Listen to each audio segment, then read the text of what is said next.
Qu'est-ce que tu as à me dire pour les événements d'aujourd'hui? Les événements, mon fils, mon garçon, depuis des années, on en parle. Hein, ça va pas aller de mieux en mieux, ça va aller de pire en pire.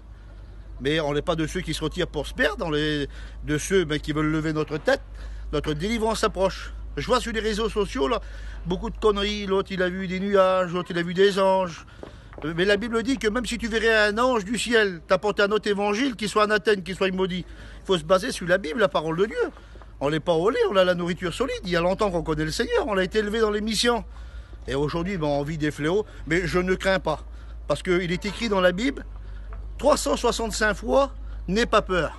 Et il y a 365 jours dans une année, ça veut dire chaque jour, n'aie pas peur, il est avec moi.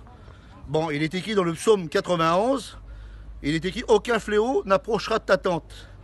Hein, donc une tente, c'était pour les bédouins dans le désert. Nous, on vit dans les caravanes. Aucun fléau dans ta caravane, dans ta maison, dans ton foyer. Donc je fais confiance à Dieu. Alors je vois sur les réseaux sociaux, là, parce que les inconvertis m'appellent, à la place de chanter la joie du Seigneur, ils chantent, mais avec une tristesse. Et que Dieu soit béni. C'est vrai qu'on ne peut pas avoir un cœur joyeux constamment, mais la parole lui déclare que ça doit être une joie pour les chrétiens de savoir si le barreau d'Evel revient, quelle beauté. On part avec lui. Depuis le temps qu'on l'attend, combien de misère, combien de deuil, combien d'hôpital, combien de souffrance. On a eu combien de misère sur la terre. Il vient, mais quelle beauté, vous êtes prêts?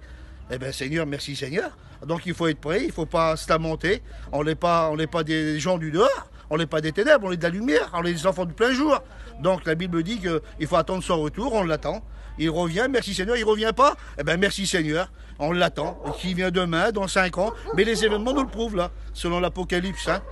Toutes ces choses-là qui doivent arriver, on l'attend. Alors n'ayez pas peur les chrétiens. Vous êtes des chrétiens, priez le Seigneur, louez Dieu, chantez des cantiques, mais chantez pas avec un air triste, ça donne pas envie. L'évangile donne un goût de l'évangile. Hein, c'est un baume dans le cœur. Lorsque les gens nous voient, la parole lui déclare, il faut chanter, que celui qui est dans la joie, qui chante des cantiques. On est dans la joie. C'est parce que notre délivrance approche. Tous ceux qui se moquaient de nous depuis des années, il est où votre Seigneur? Il vient quand? Ils sont pas fous les chrétiens. On vit l'Apocalypse, regardez quelle angoisse qu'ils ont, ils sont confinés chez eux, ils sont renfermés, et quelle peur qu'ils ont. Nous, voilà, on a peut-être une petite crainte, mais on a Dieu avec nous. Que Dieu vous bénisse à tous. Amen.